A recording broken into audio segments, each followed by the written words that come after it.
Дигитална свеќа за починатите подписници на рамковниот, но не и за загинатите во конфликтот, кратко подсетување на борбите и многу говори за придобивките. Вака течеше финалната манифестација на одбележувањето на 20 годишнината од Охридскиот рамковен договор.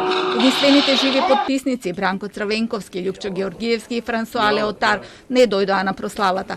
Георгиевски е на одмор, Црвенковски не се огласи, а Леотар е среде судски процес во Франција. На видео бим беа пуштени нивни стари изјави веднаш на бината на која седеше целиот државен врв.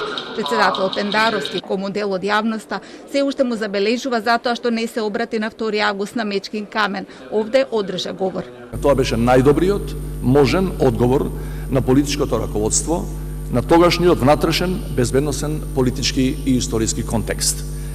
Солиден аргумент во прилог на оваа теза е дека и тогаш и денес, дури и неговите најголеми критичари, не се во состојба да понудат одржлива алтернатива на неговата базична логика. Премиерот, кој тогаш не беше дел од политичкиот живот, зборуваше за придобивките од договорот, пошто доби пофалби. Законот за употребата на езиците е во рамките на Уставот и овозможува услови за спроведување едно заедничко општество за сите граѓани, елиминирајќи ги условите за развивање национализми и обезбедувајќи напредок на државата. Господинот Ахмети ми дошепна, рече, доколку беше он во 2001, не може да дојде до 2001. Така да...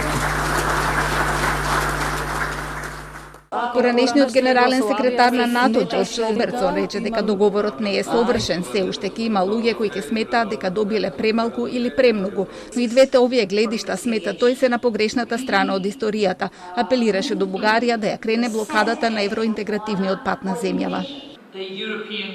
Денешната ЕУ е составена од земји кои со години векови биле непријателски настроени, но триумф на нашето доба е што овие непријатели денес седат заедно во оваа неверојатна унија на слободни и интегрирани земји.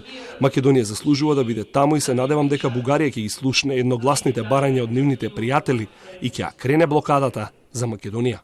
Оптимистичка порака преку видео бим испрати поранешниот висок представник на ЕУ Хавиер Солана, кој учествуваше во преговорите кои му претходеа на договорот. Имавте многу тешкотии на вашето патување. Имавте потешкотии во врска со вашето име, кое беше решено. Имавте проблеми со вашиот јазик, кое што исто така е разрешено и по договорот со НАТО. Сигурен сум дека многу скоро ќе имате можност да започнете формални разговори со Европската Унија.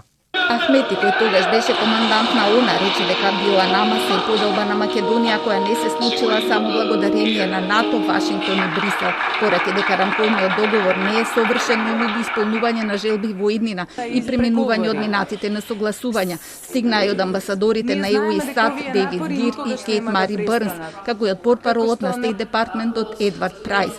Завршната манифестација траеше повеќе од 7 часа во иста просторија и покрај силните критики во јавноста поради здравствената криза. За 2 дена во објекти како овој зад мене нема да може да се влезе без сертификат за вакцинација. Овде денеска влегоа околу 300 лица само со покана или со најава. Внатре се почитуваа протоколите, се држеше растојание, а се носеа и маски, иако некои во текот на настанот и го исимнаа. Главни гости беа државниот врв, а некои од министрите останаа и до крај затоа што беа модератори.